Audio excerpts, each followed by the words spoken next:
Hey boaters, it's Thursday night. This is Raymarine Live. Thanks for coming out and joining us tonight. Tonight's topic, we have navigation tips for every boater. We know you're all into the start of your summer season, so hopefully you're getting out there on the water, getting ready to enjoy some good boating. So I've got some different tips that I have actually pulled from your questions over the last several weeks.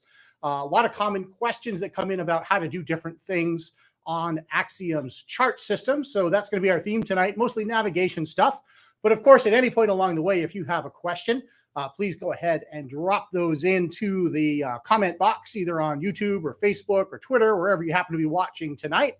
And we'll try to get everybody's questions answered either live on the broadcast, or if not, I'll be following up with you afterwards.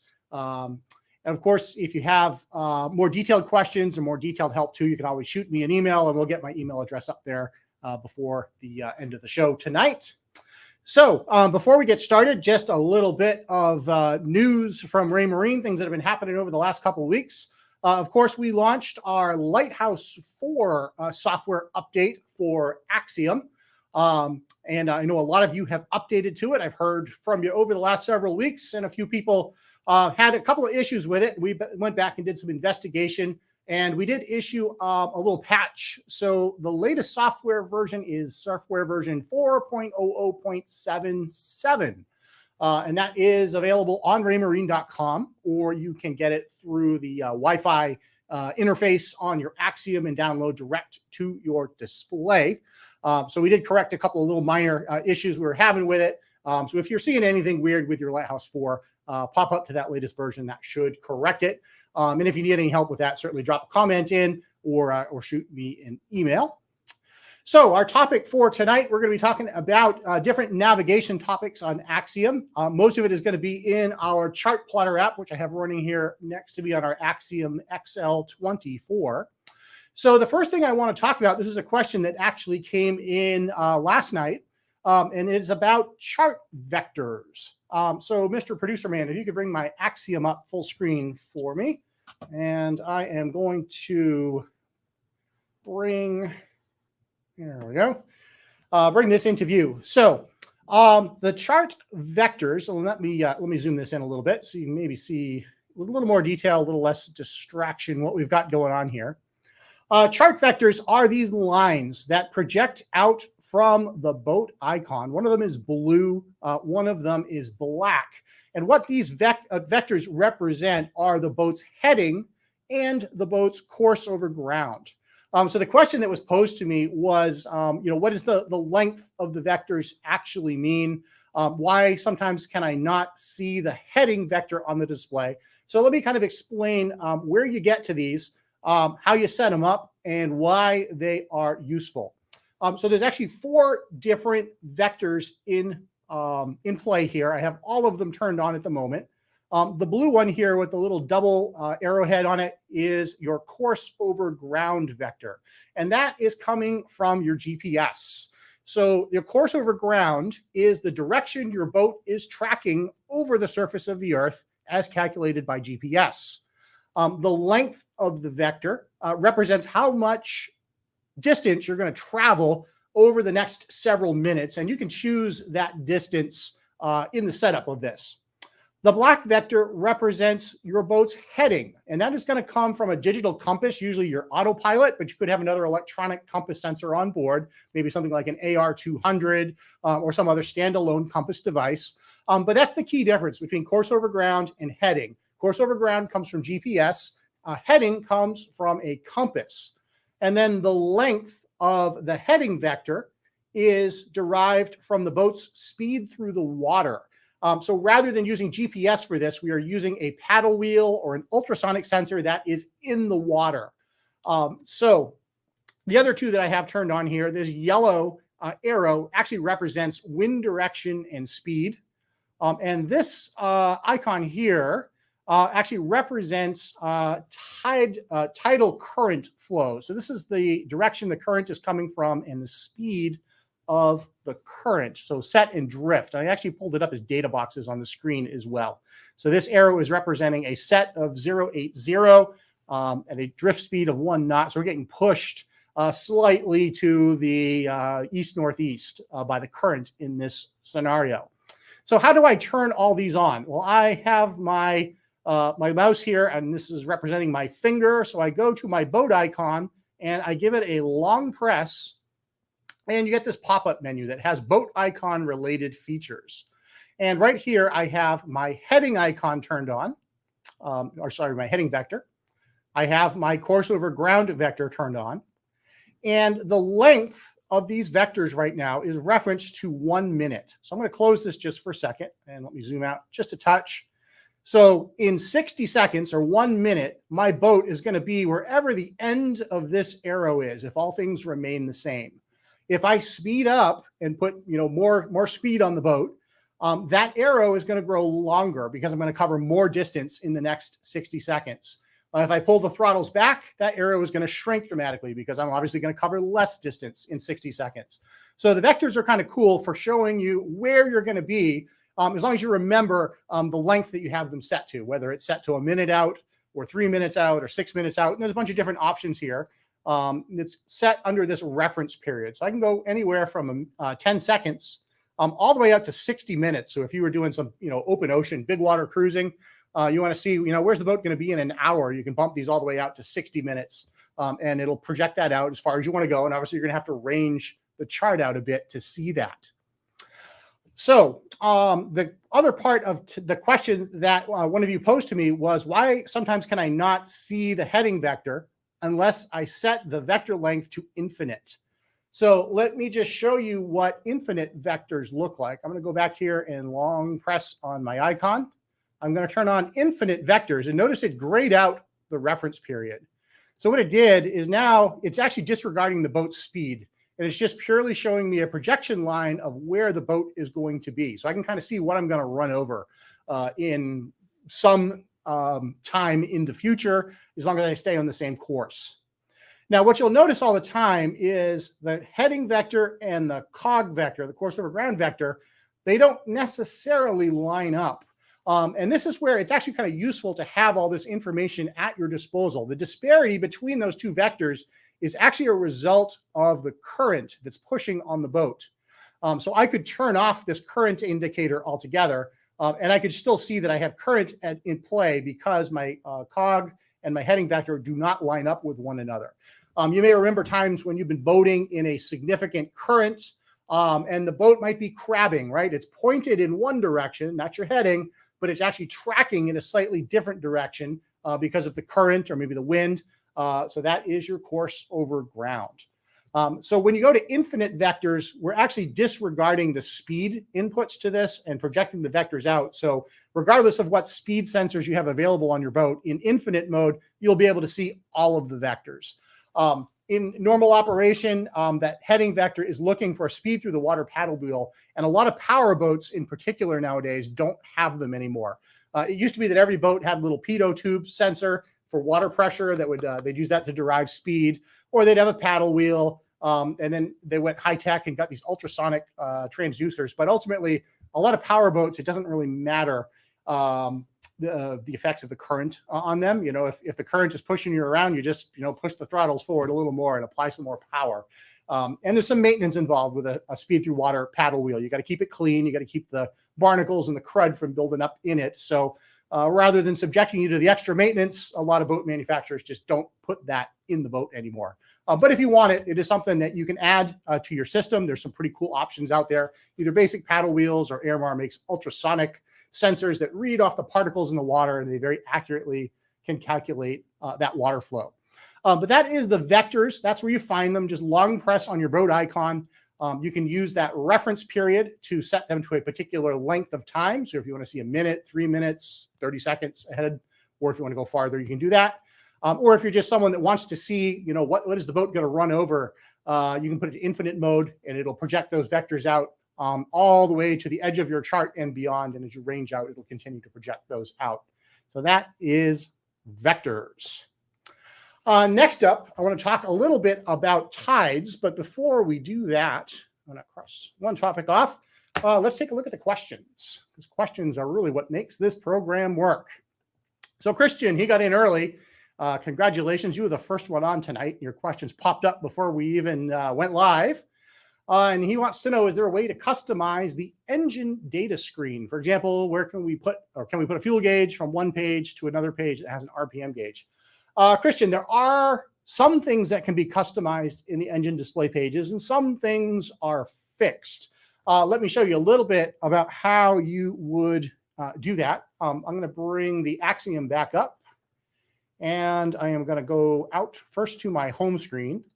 And the first thing I'm doing here is I'm actually switching over to my simulated data, just so that we can have some engine information plugged in here. So I'm going to go into the dashboard app. The dashboard app is primarily where most people are going to see engine information, and depending on how many engines you have and how you set up your boat details tab, it'll kind of preset some of this for you. So these engine display screens are, let's call them semi-custom. We build out what we think is going to be a nice layout, in this case for a 4-engine powerboat. But you can obviously change it to the number of engines you have. Some things can be moved and customized, some things cannot. So let's say, for example, you asked about the fuel gauge, and I have a fuel tank level indicator over here. If I long click on any cell in one of these display pages and go to edit, I can change with some limitations the things that are available in there. So I could go to a different type of engine information. Maybe I need to put engine tilt in there, and now it puts a tilt indicator. I could long press it again, go to edit, and I could pick a different category of information. Now these displays are a little bit restrictive because we have done a lot of preset work on the engine pages. The things that you can change on your own are fairly limited. The other thing you can do, though, is you can build a totally custom page up in here. So this is still in the dashboard menu. I'm going to go up to the menu within there. I am going to go into, where is it here? It's into the settings. Give me a second for this to come up. So what I could actually do is I can add another page to my dashboard. You can pick the layout that you would like to use. So it can be different grids, 2-level, 3-level displays. It can be tank level type information. But then once you pick a type of page that you want, you can give that page a name and then save it. And now within these grids, oops, I'm going to say, okay, yes, we added a new page. Again, I long press on any cell, I select edit, and here in my data library, I can pick what I want to see in there. And let's say, for example, I want to get my port engine RPM in there. Here it is in a numerical readout, so it's not quite as pretty, but it is possible to customize it in here. Depending on what type of engines you have, there might be some other options on the system. If you have Mercury or Yamaha or something like that, we have some custom screens in there as well. So if there's something particular you're looking to set up, drop another comment in. Give me some more detail on what you'd like to see. But that kind of gives you the basics on how it is done. And there is some capability to customize and edit a little bit. Another thing you can do in there, and I forgot to show it, but if you long press, you can also hide anything. So if there's something that we have programmed into a page and you're like, oh, I don't have that. I don't have trim tabs. You can long press on the trim tabs and say hide, and it'll at least take it out of the display. So you're not forced to look at things that you don't have on board your boat. All right, let's talk a little bit about tides. So for tidal information, there's a couple of different ways that you can pull it up on your Axiom multifunction display. So first and foremost, let's start with, where does the tide information come from? Does it live in Axiom or does it live somewhere else? It actually lives somewhere else. It lives on your chart cards. So if you are running Navionics or CMAP or Lighthouse charts, those all have tide tables built into them for whatever region it is that you have purchased and have plugged into your unit. So if you're here in North America, you'll have all the tides and current stations from NOAA. or Canadian hydrographic or whatever other region you're in, pre-programmed onto that map card. The same basic thing applies in Europe. The hydrographic service of whatever country it is that provides the base data for that chart, all their tide stations, and maybe even some additional ones will be there on the chart. So how do we get to them? Well, first, let's go into our chart app. So we could bring the Axiom back up, Mr. Producer. I'm going to go again back into the Chartplotter mode. And I'm going to come up in a slightly different location this time. I'm running on a different set of simulated data. So we are now in Long Island Sound, I believe it is, right near the race. So in this area, we're kind of in coastal Connecticut on the border with Rhode Island, a little bit of New York, probably on the other side there.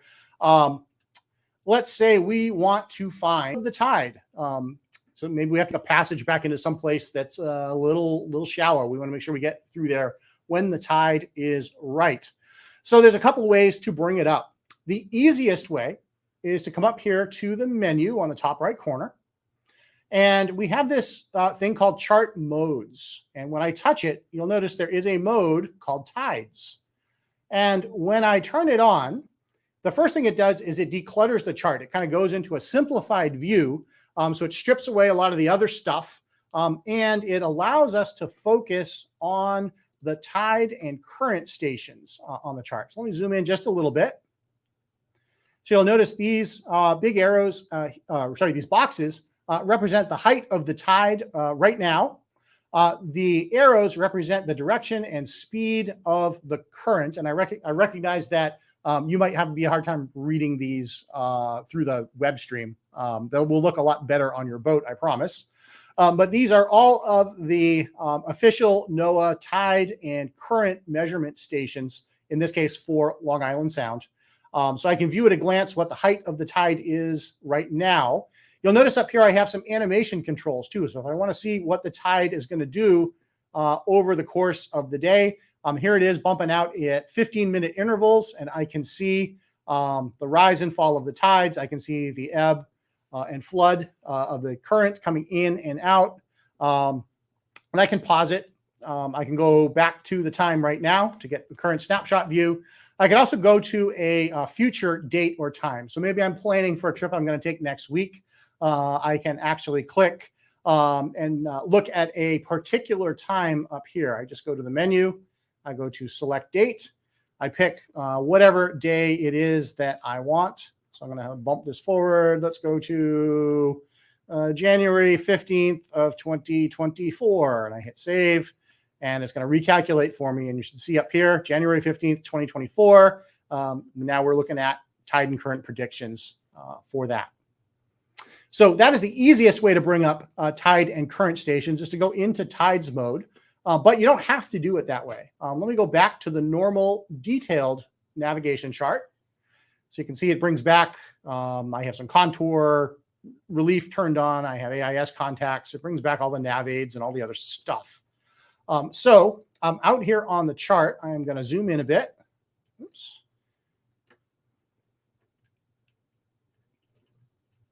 I'm working with a mouse instead of my fingers, so I have to actually do it kind of inverted from what we normally would. So here on the navigation chart, the tide and current stations are present on the chart. They're not necessarily super prominent, but this one, this diamond with a little T on it, is actually a tide station.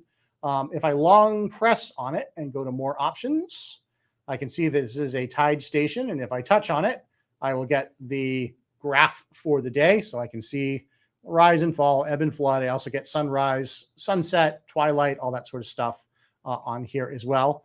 And again, if I want to look into the future or a previous day or pick a day in particular, I can, down here with these controls, move it ahead or move it backwards. So this is the tides at Silver Eel Pond, New York on April 15th, 2022. That's what my simulator is putting out for the date. Normally it would be whatever the actual date is, because your system gets the date off of the GPS. So there are current stations here as well. And now let's say you can't find one of these little T's or one of these little, there's a C for current stations. Here's the current station down here where my mouse is, out here in the middle of the race. There's another way that we can find one. If I just do a long press anywhere on the chart, I go to more options and I can say find nearest. And this gives me a category of things to look for. And I'm going to say find the nearest tide station. So what it's going to do is it's going to arrange the chart out. It's going to look around my boat's position. And momentarily, hopefully, if the simulator plays nice with me, it's going to give me a list of tide stations in order, with the closest ones to my boat at the top, the farthest ones away towards the bottom. And as happens on live television, that's why we don't bring children or animals on here. There we go. Took a while, but we got them. So Silver Eel Pond, New York is my closest tide station. And then you can see I got Little Gull Island, New London, Connecticut, Niantic, so on and so forth. So those are all the tide stations that are closest to my location. I can go to any one of these. I can click on it. It'll show me first where it is on the chart. And you can see the little preview window updates. And if I go to more info, there is the tide right there in Niantic. So it makes it very, very easy to find one close to you. You can do the same thing for the current stations. So I'm going to close this out. And I'm just going to do a long press.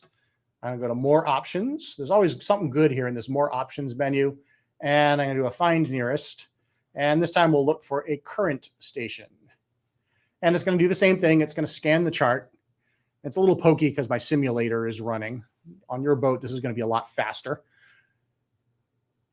But like we saw before, it is going to build a list of all the latest, or all the nearest current reporting stations, with the closest one at the top, the farthest at the bottom. It'll give us the range and bearing to it. I'm filling here. I'm filling. Come on, MFD. Here we go. Any second. There we go. All right. And there's our current stations. And again, this is going to be a lot faster on your boat when you're running on live information and not relying on the built-in simulation. But here's all the current stations. And let's say, oh, yeah, we're headed towards the race. What's the current going to be like in there? I can tap on it. It shows me in the preview window where it is.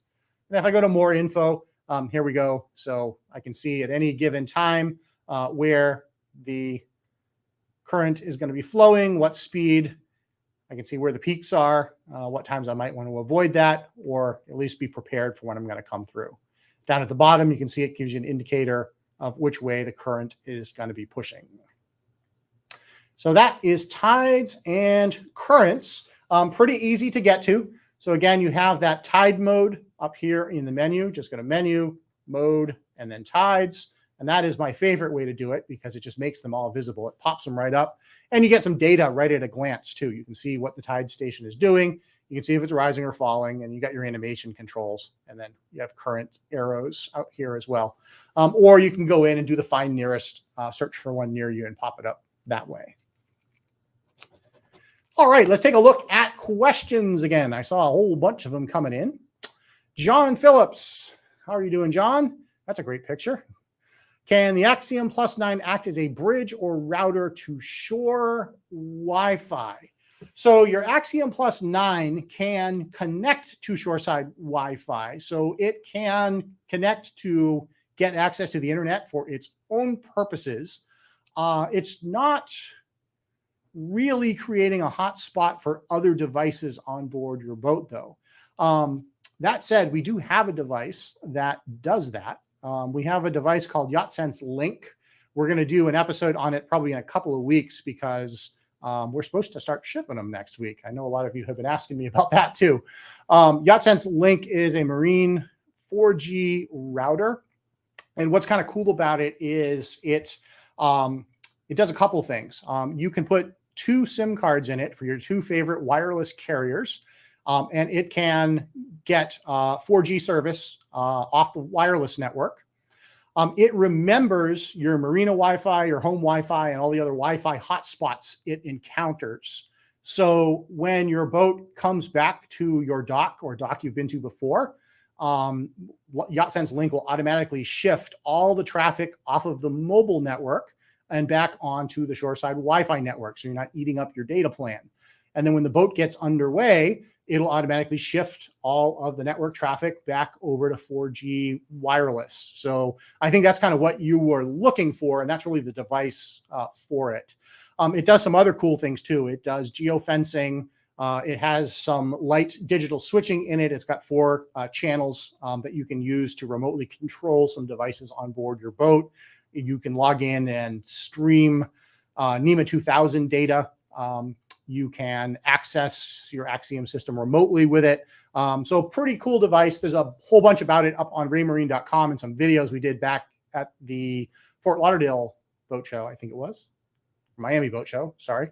But that device is supposed to be shipping very soon. And I think that's probably more what you're looking for. What else we have in here? Brian, can they make the direct arrows on a route larger, or is there an easy way to determine the route direction when on the chart? That is actually a great question, Brian, and it's actually a nice transition to a topic that I had here. So let's do the old two birds with one stone. I will answer your question, and I will move to my topic of routing at the same time. So you want to turn Brian's question off, but keep that one in the back of your mind, because we may need to pop that back up to refresh my memory to make sure that I answer your question.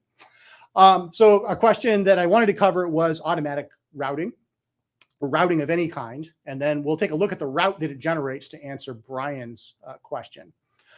So first, a lot of people ask, okay, how can I do automatic routing on my Axiom system, and what do I need to do it? So you need to have charts that are auto routing capable. And right now that is Navionics or CMAP. Those two charts are auto route capable on Raymarine Axiom. Lighthouse charts are not. It's something we're working on, but they're not there yet. So Navionics or CMAP if you want to do auto routing. With Navionics charts, they do have to be activated charts. So whenever you buy a Navionics chart, it actually comes with 12 months of free chart updates and access to some of their advanced features. And one of those features is automatic routing. So when you get a brand new Navionics chart, whether you buy it at retail or from your dealer, or it comes in the box with a Raymarine system, it has that 12-month subscription waiting for you to activate it. You can activate it on navionics.com. They have a link on the top. You just click it. It says My Charts, activate or update, and it will prompt you to install a little app on your computer called Chart Installer. It'll activate your charts. You'll get all the latest changes because they do update the charts almost every single day. That will allow your system to do auto routing and a bunch of other stuff too. CMAP charts actually don't have that restriction. CMAP charts are auto routing capable immediately out of the package. You don't have to update them. They just auto route. So different manufacturers, different rules, but we have to play by their rules on Axiom. So how do we actually do an auto route? Let's bring the Axiom back up, and I will first go out of Tides mode. I'm going to go back into my detailed navigation mode. I'm going to hit my Find Ship button over here to see where we are. All right. So to build a route using automatic routing, the very first thing we need to make sure we have set up are some details about our boat. Normally, you will do this the first time Axiom is turned on out of the box. There is in here in the settings menu, this tab called Boat Details, and we would tell it what type of boat, whatever the name of it is, its height, its width, and its depth. And these three values are for auto routing. If you do not have these three values filled in, auto routing will not work. It'll actually pop a message. It'll remind you to go and set these up, but it will not generate a route until it knows these. So obviously we don't want you crashing through low bridges. We don't want you running aground on sand. We don't want you getting stuck in a very narrow channel wedged in between the piers of a bridge. So we need to know this very important information. And that is in the main system settings off the home screen under Boat Details. The rest of the settings in here control other aspects of the system, like what type of boat icon it shows you, what type of engine pages it shows you. These are for the anchoring wizard, so it knows approximately where your anchor is in relation to the rest of the boat, and other things like that. But for auto routing, those three, height, depth, and width, are critical. So I am going to back out of here. I'm going to go back into my chart app, and let's do an automatic route. So similar to maybe automatic routing that you would do in your car or some other vehicle, the easiest way to do an automatic route is to pick your destination, zoom in on it, and I want to go fish this side of whatever this island is. I'm going to long press I'm going to go to more options and I'm going to say auto route to here. And it's telling me that it's going to base this on my 3-foot safe depth that is in the boat details. So I'm going to say, yes, go ahead. And using the Navionics dock-to-dock algorithm, it is figuring out what the safest way and most efficient way is to get me from where I am to where I clicked with a 3-foot safety depth. And it says the route is complete. So I can follow it. So I can begin navigation on it automatically. I can delete it, or I can just exit and go look at it. So I'm going to exit at the moment. So let's see what it created. Maybe we bring this back up full screen. So here is my boat. And you can see it has dropped a series of automatically generated waypoints around the island. It has brought us in close to shore, but not too close. So we are safely skirting the reef in the shallows, staying out here in the deep water and over to my fishing spot. Now, depending on how far I go and what the waters are like when it generates an auto route, it may from time to time have to bring you very close to things that are near those parameters, right? There might be some shallow water close by, not so shallow that you can't get through, but shallow enough that it wants you to know that it's there. So what you might see at the end of an automatic route generation, you might see a message, a caution message, basically saying that there are some areas in this route that you might want to take a look at before you run the boat through here. Do not blindly turn your autopilot on and go. And any areas that it has concerns with, it's going to use an icon on the chart of an exclamation point. It will be a red box with a black exclamation point. Those are the areas it wants to draw your eye to. Just give them a once over. Make sure it did not do something silly. Make sure that you do, in fact, have enough clearance to get through there. And if all looks good, then you can go ahead and follow that route.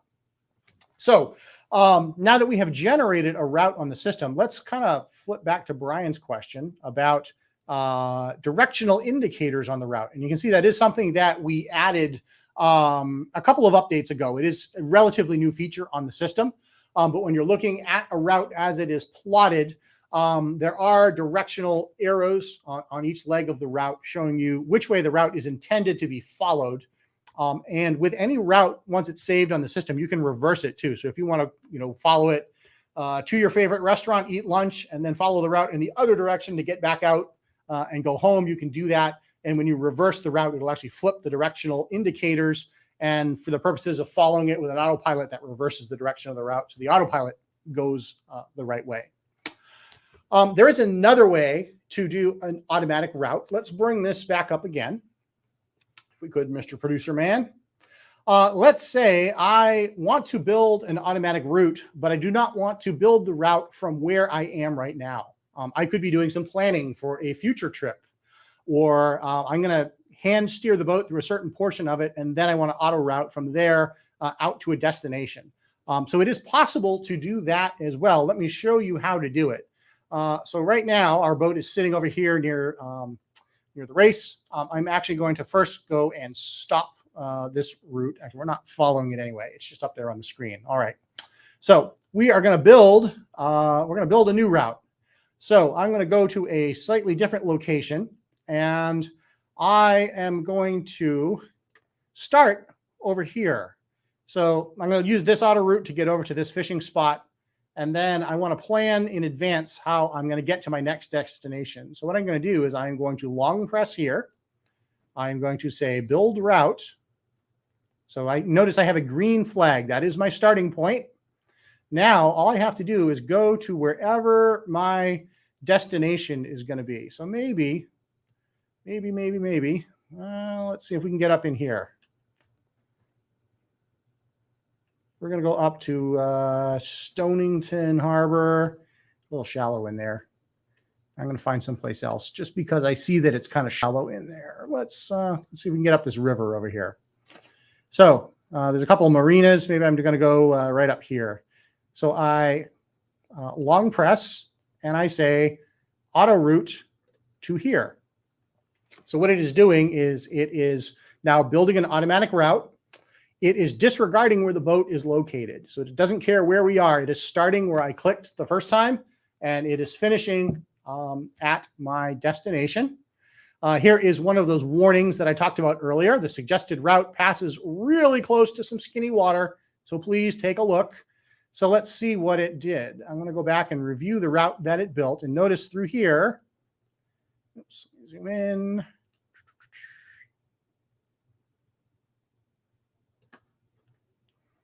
So it is pretty close to some 4-foot areas, which are close to my boat's safe depth. So that's why I put some exclamation points in here. Notice it is actually still in route editing mode too. So as I was zooming in, I accidentally grabbed that waypoint and I moved it, which you can do. So if I don't like where that one is sitting, I can go in and I can adjust it. But when I am happy with this route, I can just say finish. And once I finish it, it asks me again what I want to do. Do I want to follow it? Do I want to exit? Or do I want to look at the route plan? Let's look at that because we haven't seen one before. So here is the route plan for this route that we just created. It starts at waypoint 15 and then heads out down to our destination. Brian, here are some of those arrows. You can kind of see one there on that leg. If we zoom in here a little more, you'll notice that every single leg has one of those arrows on it to indicate the direction that it's going to be going. If I want to reverse it too, I just hit the button right here. I say reverse, and it flip-flops it. And now you'll notice that arrow points in the other direction. So now we're going to run this route in the opposite direction. So very, very easy to reverse it. I can put it back the way it was. Again, just hit the reverse button. It resorts the list, and away we go. So it is a pretty powerful tool, the auto routing. It's pretty easy to use. There are a couple of other ways that you can use it as well. So for example, if there's a marina in there or a restaurant or something that was a point of interest, you could go into that find nearest function that I showed you earlier for finding tides and current stations, and you could find a port, or you can find a marina, or you can find a restaurant. And when you locate it, there will be an option to auto route to it. So it'll build a route right to the water's edge, wherever that destination is. So definitely give it a try. But keep in mind that if you're running Navionics, you do have to have activated charts. A lot of people I talk to have a brand new Axiom system. They have the brand new Nav Plus charts that came in the box. And they're like, why doesn't the auto routing work? These are all brand new. It's because they have not been activated. Let's take a look at some questions. From Jim, he has an Axiom Pro, a B175M, 1 kW transducer, standard sonar only, 4077. When underway, the depth is okay. Anchored in shallow water, the depth bounces between 4 and 8 feet. Is there a settings adjustment? Interesting. Well, let's see. You could potentially take a look at the gain setting on it just to see if the gain is set really high. What I would probably start with is on the Sonar page, there's a little graphic on the bottom left. It looks like a graphic equalizer. Tap that and it brings up all your Sonar settings, your gain, your intensity adjustments, your filtering. And on the bottom of it, there is a button that says all to auto. So start with that because that's going to put everything in that Sonar back into automatic processing. So in the event the gain was set high, there's some filter turned on that could be impacting it. It is going to take that out of contention and then see what that does. If you're still seeing that phenomenon, Jim, definitely, if you could, snap me a couple of photos of what it's doing, or if you can shoot just a little, 30-second, 60-second video with your phone and send it in, and I'll get our team to take a look at it and see if we can figure out exactly what it's doing. That would be something we're interested to see. Shallow water tracking is obviously very important when you get into the shallow water. That's when you need to know your depth more than anything. And it's interesting that yours is kind of doing it when you're anchored. It is possible too. I mean, it could get, if you got a big school of fish under there, that can actually throw the sounder off. So maybe it's time to throw a rod, get a rod out and throw a line in the water, see what's down there. But there might be something else going on as well. So if you can get us a little video or a snapshot of it, we can certainly check it out for you. Let's see if we got another question in there. There's been a lot of them popping in there today. So Sven, are there any plans for integration between Axiom and Raymarine VHFs? So right now there is some integration between Axiom and Raymarine VHFs. So if you link them together with CTalk NG or NEMA 2000, they can share some kind of basic information. So you can do something called a position poll with the radio, where you can actually query another DSC equipped vessel, get them to send back their position, and then Axiom can pop it up. If a distress call comes in through your VHF, the position, the latitude, longitude coordinates are relayed to your Axiom and it pops up. But there are certainly more things that we could do. So our team is always kind of looking at what else is possible. If there are things in particular that you're interested in, definitely drop some more comments in. Let me know what things you would like to see, because certainly anything is possible. Let's take a look at another topic I wanted to cover. Let me just check the time. I see we're getting there. We got 20 minutes. We got plenty of time. All right. So we were talking a little bit about, all right, let's see. We got one more question from Ray. Have a hard time finding light characteristics for, I think that's aids to navigation. Okay. So light characteristics. Let's go back to the Axiom, if we could. And I'm going to close out of here. So light characteristics. When we are looking at a lighthouse or a navigation aid or a buoy, anything that has lights on it, they will publish the characteristics for it. So with any of our navigation charts, if you long press on a nav aid, go to chart info, we can get the characteristics of that basically from this query. So we can see the type of light that's on it. We can see that this one is flashing with a 6-second light period. So I think that's in particular what you're looking for. There is the flash sequence for it. So you can get this for basically any nav aid on the chart. So if we can find a lighthouse or something like that, let's see. Let me do one thing here. I'm going to go into my settings. I am going to go to my layers. I'm going to put my detail on high so it turns on every single last thing on the chart. And the reason I did that is because I wanted to actually bring up some of the lighthouses and light sectors. Let's see. I'm guessing there's probably a lighthouse here on this point. Oops, going to zoom the other way. Let's see what we get. Long press. Yep, that is a light. So I go to chart info. And if I want to see the characteristics of that light, it'll tell me what it is. So this is a red and white, alternating, 5-second signal period, nominal range of 14 nautical miles, 2.5-second signal period. So there's all those light characteristics. So they are there in the chart. You just have to actually query to get them.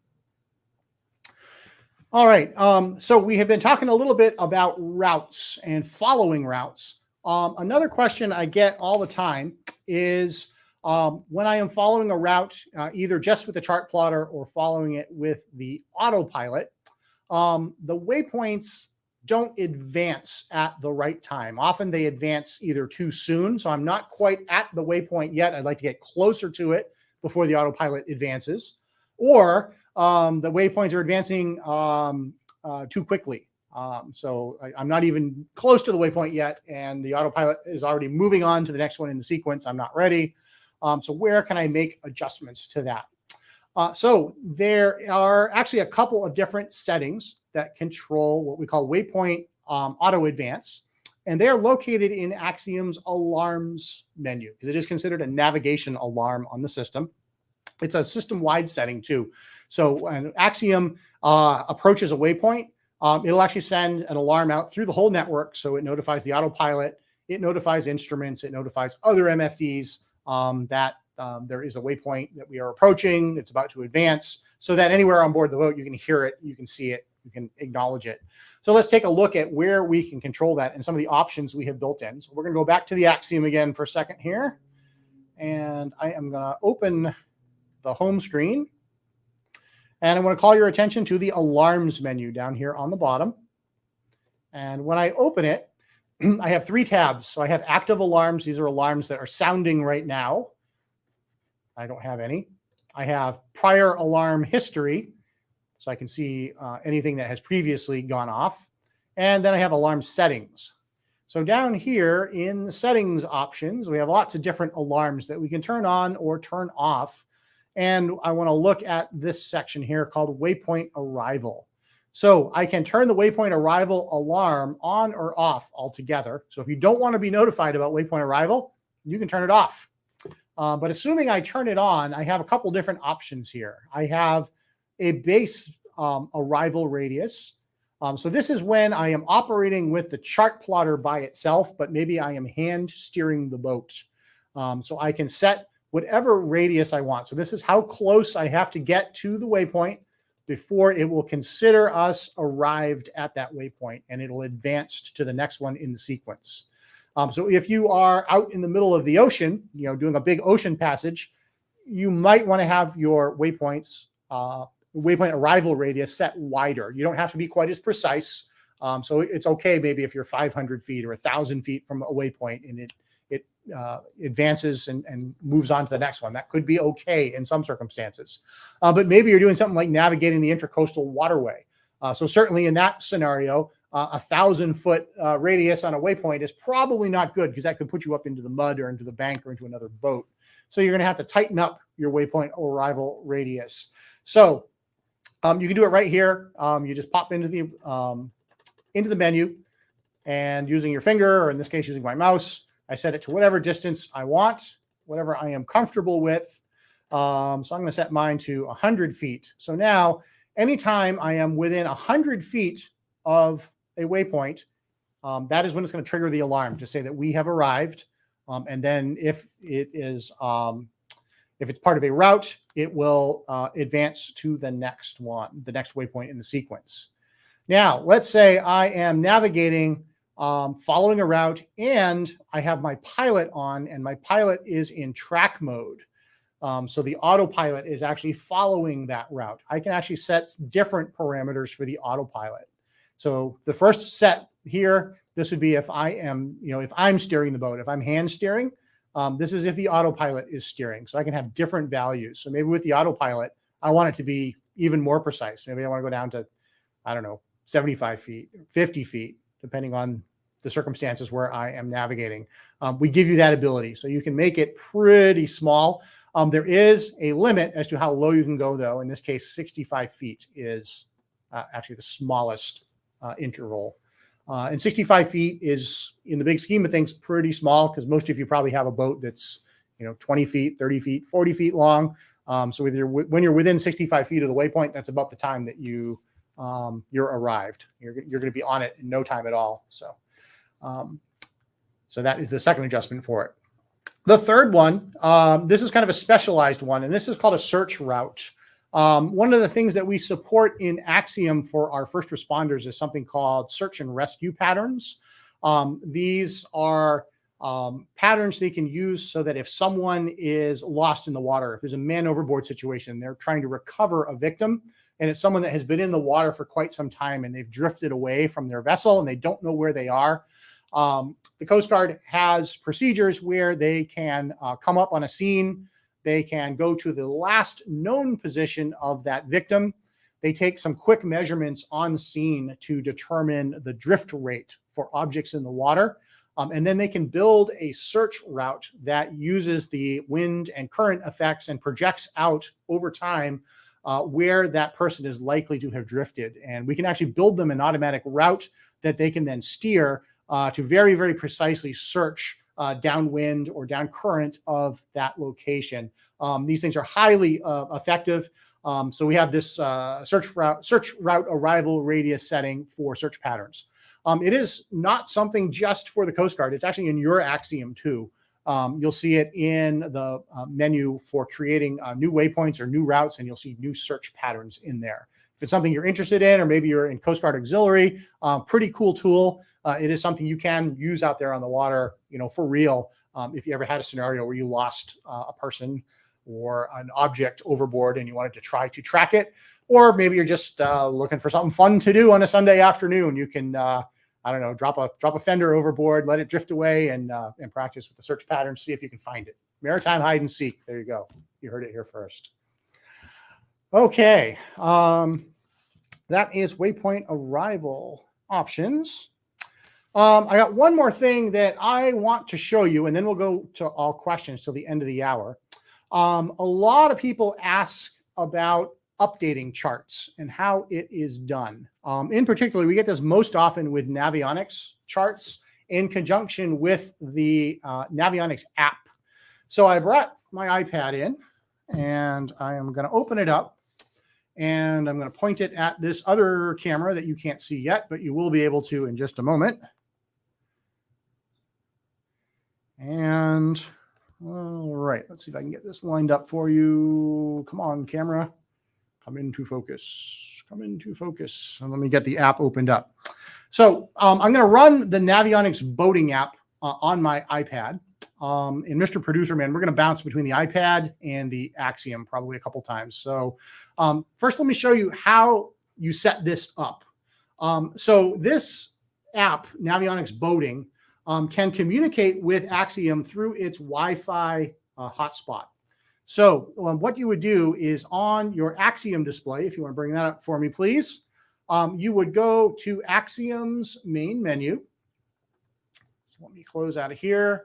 I am at the home screen. I go to settings. I go to this display. I'm going to scroll down to Wi-Fi sharing. So I'm going to turn on the ability for devices to connect via Wi-Fi because we're going to connect with my tablet. Over here is where I would set up Axiom's local Wi-Fi network. So here I can give my Wi-Fi network a name. So I'm calling mine Live XL24 because this is Raymarine Live.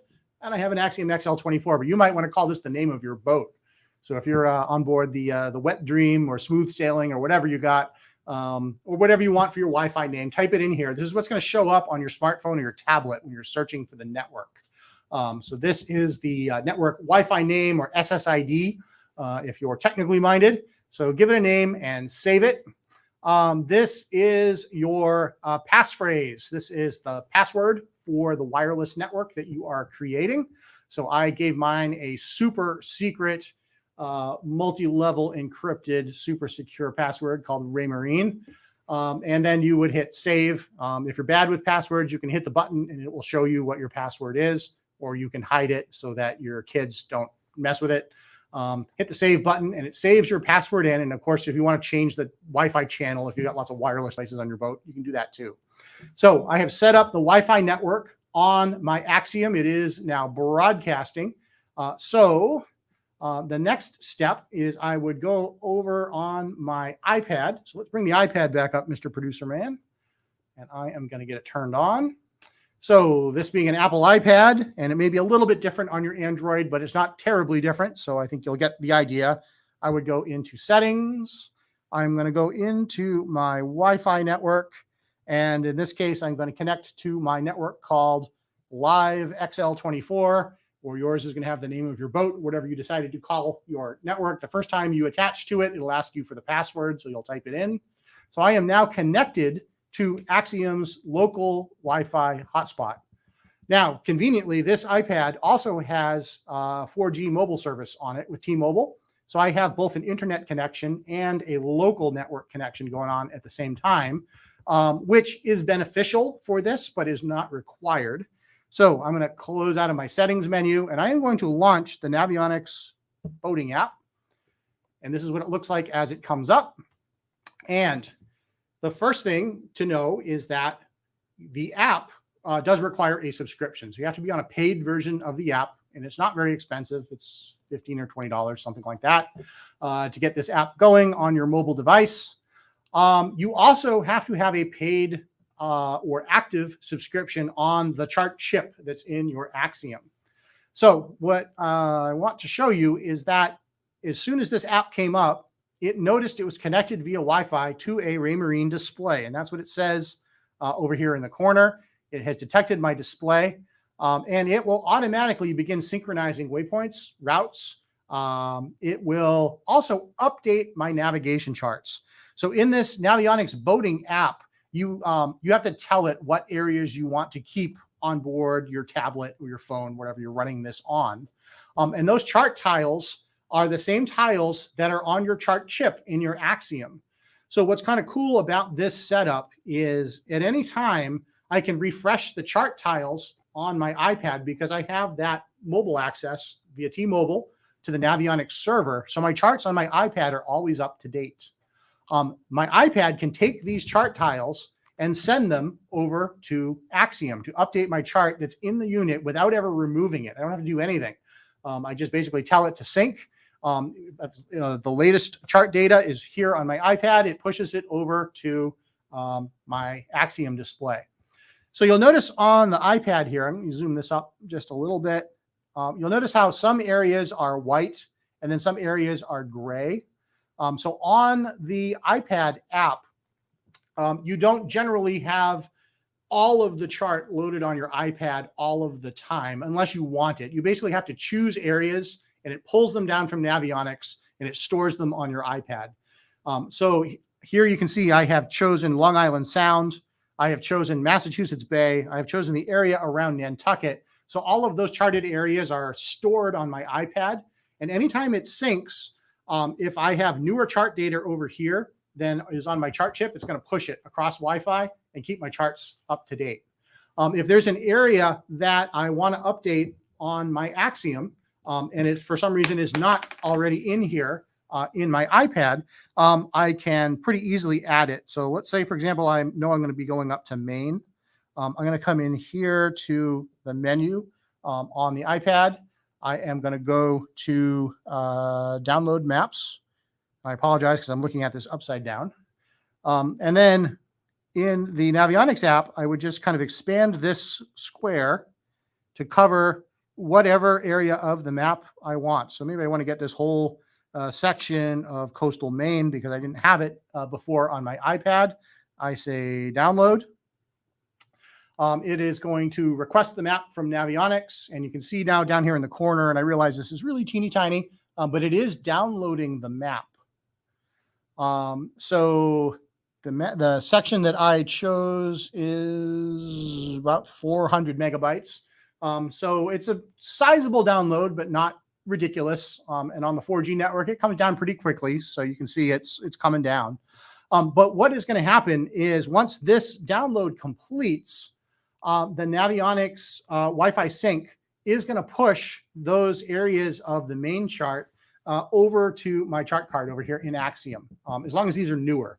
If I had not previously updated it before, and I don't think I have, it is going to push these chart tiles over to Axiom, so Axiom will have the latest charts over there.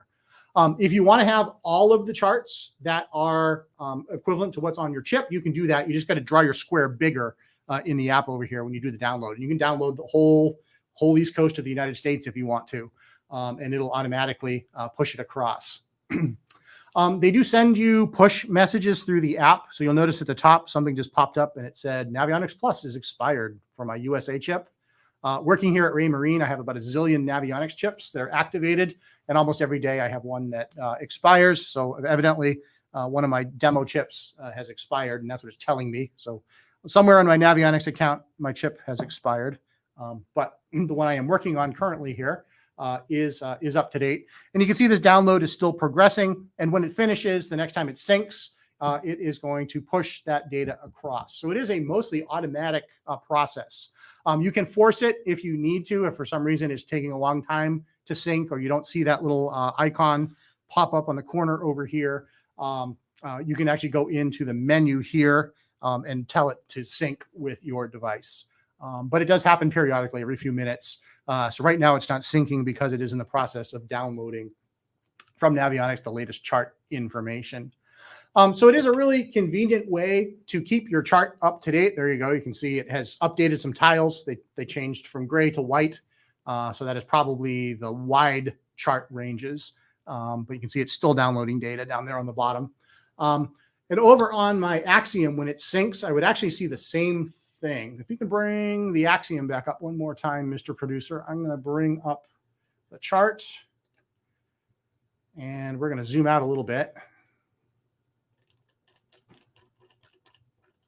And I want to show you, because we are linked together, that is my app and my Axiom, you can see it has given me sort of the same presentation here. So I can see the areas that have been updated are in white. The areas that still have older data have a little bit of gray haze over them.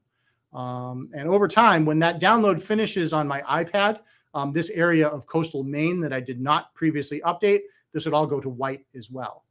So it's not to say that there's not data in here already, but what that colorization, the gray versus white, is telling me that this is new chart data, and this is older chart data that has not been updated yet. But you can see as I zoom in, there is data there on the chip. It'll fill right in. It is a fully detailed chip. It just doesn't have the latest updates on it, and it will in a few minutes as soon as that download finishes and it pushes it across. So it is a pretty cool way to keep your Navionics up to date. You don't have to remove your chip from the boat. You don't have to plug it into a computer, but it does require having that double subscription, if you will. Your app on your mobile device, whether it's a phone or a tablet, has to be activated. So you're on basically a paid version of the app. And you have to have the freshest data subscription on your chip active. So remember, that is free for the first year whenever you buy a chart, whether it's new in the box or bought at retail. And then you can renew it afterwards. I think it's for about $99 a year. All right. It looks like we are pretty much right at the end of the hour. And I was blabbering quite a bit about chart updates. So let's get one more question. You got a good one for me in there? From DS. For the AR200, I cannot get the AR200 compass on top of the screen to match my boat compass. So the AR200 has a magnetic fluxgate compass inside. Plus it has an accelerometer and a solid state gyro pack in there and a bunch of other technology. That compass is self-calibrating. So it'll as you maneuver, it will calculate deviation, which is the magnetic interference from your boat. It will also calculate variation because it has GPS in it. It knows where it's located, and there is a variation table, so it can pick up the local variation, which is the influence of the Earth's magnetic field. But if you are not getting an exact match between AR200 and your boat compass, you can tweak the value that the AR200 is reporting. So where you would actually do that is on your Axiom. Let's bring Axiom up one more time. I'm not going to be able to show it to you all the way to the finish line, but I'll get you pretty close because I don't have an AR200 on my network. But I am going to go to Home, and I'm going to need you to turn the question off so he can see this. There you go. Thank you. I come down here to Settings. I am going to go to Network, and this is going to show me all of the different things that are plugged in to the network. And on your boat, you're going to see your AR200 in this list. And when you touch on your AR200, you're going to have a little pop-up menu like this. But in addition to rename and product info, there's going to be a button that I think says calibration or setup. And you're going to touch that. It'll be pretty intuitive which one it is. And what you're going to see basically when you open that up is a report of the calibration status. There'll be the option to lock the calibration, so it actually stops doing automatic calibration. And there is going to be an option there to adjust the heading value. So the compass can be fully calibrated, but the number that it actually reports can be adjusted. So you could bring it into line with your boat's compass. I will caution you one thing about doing that, though. Most boat compasses are not very accurate. That is, they probably have not been calibrated. So one of the things to think about is when you get your boat underway and you're moving at a reasonable rate of speed, 5 or 6 knots, 10 knots, 15 knots, something like that, and you're in an area where you know there's not a lot of wind and current, take a look at the heading that's being reported by your AR200 and compare it to your GPS course over ground.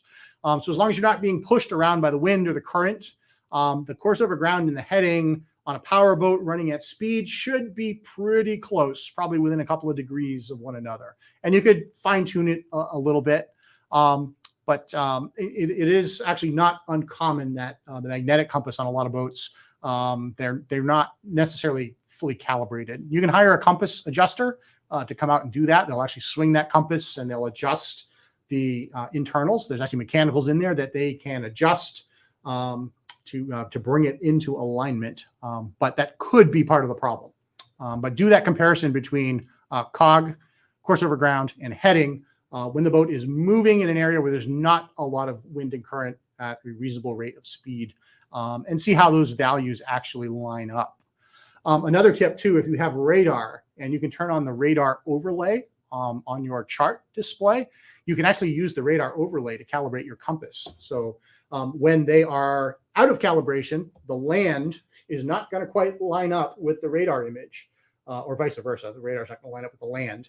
But if you go in and you tweak that setting, add a couple of degrees one way or the other in the heading output of that AR200, you'll actually see the radar image of the land rotate just a little bit. And when you get them all lined up perfect, set it right there and lock it in.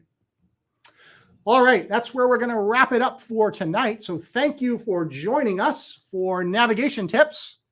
Our next broadcast should be in 2 weeks from tonight. We're going to try to go every other Thursday. So I hope you can tune in and join us for our next episode of Raymarine Live.